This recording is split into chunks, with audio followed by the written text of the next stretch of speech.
Welcome to the Deep Dive. Great to be here. Today, we're digging into something absolutely key for businesses, market segmentation. That's right. We've got some really good source material, an article that frames it as a vital strategic tool for leadership, for positioning. It's fundamental stuff. So our mission today is basically to unpack it, give you the shortcut. What is it? Why is it important? And maybe most interestingly, how do companies use it to understand you?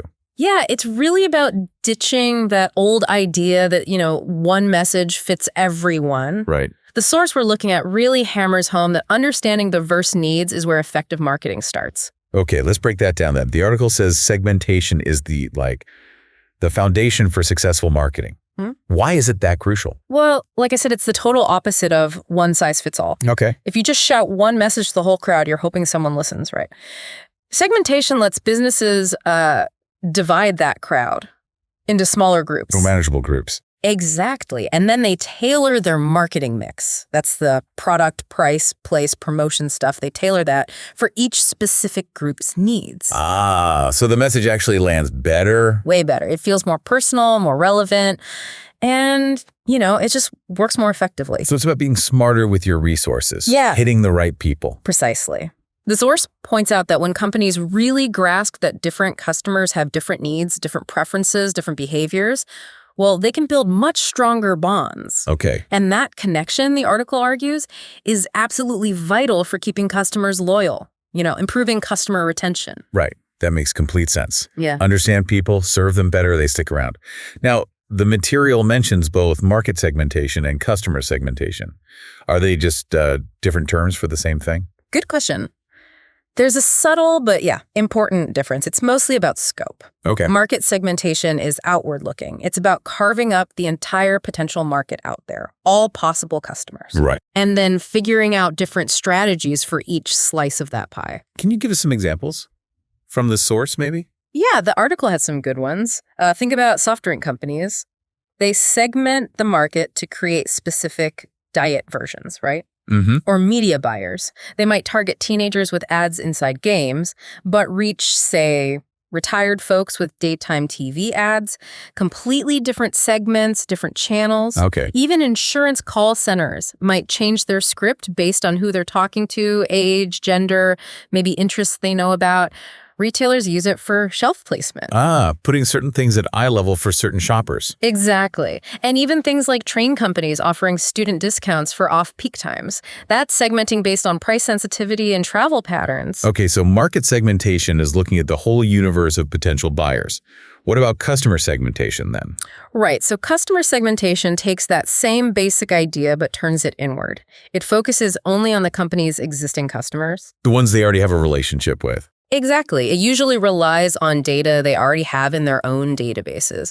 Purchase history, how people interact with their website or app, demographics they've collected. Okay. It's about analyzing their current base to find groups who react differently to, say, pricing or specific promotions or different kinds of messages. And the goals is the same. Yeah. Tailor the approach. Yep, exactly. Design an individual marketing mix for each group of your own customers. Got it. Market segmentation is finding new people. Customer segmentation is nurturing the ones you've got. So how do businesses actually do this dividing up? What are the main methods? The source lays out the main types. Probably the most common one to start with is demographic segmentation. Right. That sounds like the basics: age, gender, income. Exactly that. It's based on stuff that's usually, relatively easy to get and measure: age, gender, marital status, income, job, nationality, ethnic group. It's a foundation. But probably not the whole picture. Definitely not. The article stresses it's almost always combined with other types for more precision. Knowing someone's age helps, but it doesn't tell you their habits or attitudes. Okay, so what's the next layer then? That would typically be behavioral segmentation. This shifts from who you are to how you act. Actions speak louder than words, kind of thing. Sort of, yeah. It looks at things like how often you use a product, your loyalty to a brand, how you buy. Are you always looking for a deal, or do you go for premium? Even online habits, like what sites you visit, what you click on.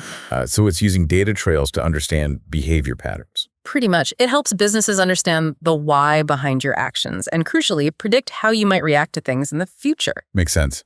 What about location? Seems basic, but I guess it still matters. Oh, absolutely. Geographic segmentation. Maybe the simplest type, just based on where people are. Country, region, city, rural versus urban. Simple but effective. Very, because location often links to needs driven by, say, climate or local culture, language barriers, even just what's available nearby. Yeah. Knowing where you are helps tailor messages about, relevance and access. Okay. And the last one the source mentions is psychographic segmentation. This sounds fuzzier, harder to measure. It is definitely more nuanced. Psychographics digs into the emotional, the psychological factors, Personality. lifestyle. Exactly. It groups people based on social status, personality traits, their lifestyle, core values, attitudes, interests. It gives much deeper insights into why people want what they want, their underlying motivations. Stuff you can't just get from looking at their age or where they live. Right. And the material points out that combining the psychographic stuff with demographic data, that often gives the richest, most useful picture of a segment. All right, so we have the what market versus customer and the how demographic, behavioral, geographic, psychographic. Let's get to the payoff. Why should businesses bother doing all this work? What are the big wins? Well, the source lists quite a few. And the first one is fundamental. You can satisfy customer needs better. Even if you don't have tons of different products. Exactly.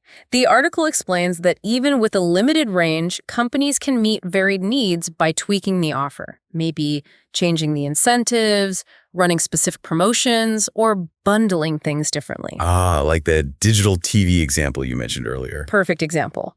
The basic TV service might be the same stream of data, but they create bundles for sports fans, movie lovers, families with kids. Right. They're not changing the core tech, but they're tailoring the value for different segments.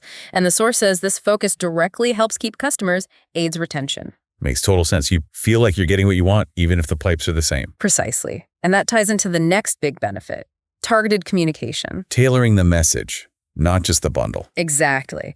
Even if the product is identical for everyone, the story you tell about it can be completely different for different segments. You highlight what matters most to them. So for one group, it might be all about price. And for another, reliability or maybe prestige or cutting-edge features. Like the source's car example, selling the same model by talking performance to one group and safety and design to another. Yep, that's it, exactly. Same car, totally different marketing angles based on who they're talking to and what that segment values. And this focus must save money and effort. Yeah, hugely. It leads to improved focus overall. Businesses know exactly which segments are likely to respond to which products or campaigns. They're putting their marketing dollars where they'll have the biggest impact. Hitting the right people with the right message for the best ROI, return on investment. That's the goal. Less wasted effort just broadcasting and hoping. So it's not just efficient, it makes you more competitive. Absolutely. That's another key benefit. Improve competitiveness. If you really understand specific segments and tailor your approach, you target better. You satisfy customers more deeply because they feel understood. And you get a better ROI than competitors who might be using a broader brush. Exactly. It creates a real advantage. And I guess it just makes the whole marketing machine run smoother too. It really does. That leads to improved marketing efficiency. When you break down this huge, potentially overwhelming customer base into smaller, defined groups, it's just easier to manage. Easier to plan campaigns. Much easier. You can design specific campaigns, choose the best channels to reach each group, maybe social media for one, email for another, maybe even direct mail for some, and send messages crafted just for them. It avoids the cost and, frankly, the inefficiency of old-school mass marketing. Right.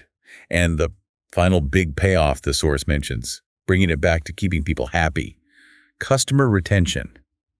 How does segmenting help keep customers around? This often ties back to that customer segmentation we talked about, looking at your existing base. Okay. By segmenting those current customers, companies can spot groups needing special attention.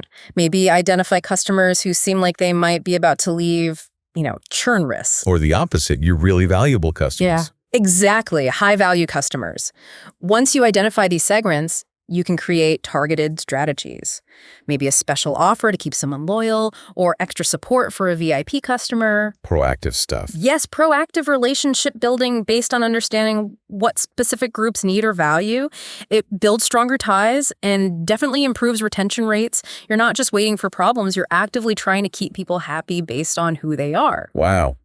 Okay, so it's really way more than just a marketing buzzword. It's like a core strategic way of thinking about people and building the business. It genuinely is, especially now with so much competition. It's fundamental to how successful companies operate. So let's try and wrap this up. Segmentation. It's not just about dividing people. It's this vital tool for making marketing effective, efficient, and competitive. Right. It helps businesses understand you, the customer, much more deeply, which lets them connect better and ultimately keep you around. And the source leaves us with a really powerful thought, doesn't it, about the future? It emphasizes that understanding segments is going to be even more critical in this fast-paced internet economy. Survival, it argues, depends on businesses really getting the value they provide to customers. And just as importantly, understanding the specific value different types of customers bring to them. That's a really interesting way to frame it. Value going both ways. Exactly. So here's something to think about as you go about your day.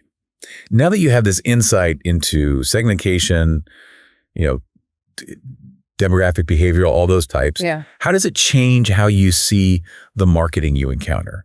The ads, the product options, even website layouts. What does it maybe reveal about how businesses see you and the value they think you represent, especially in this digital age where they know so much?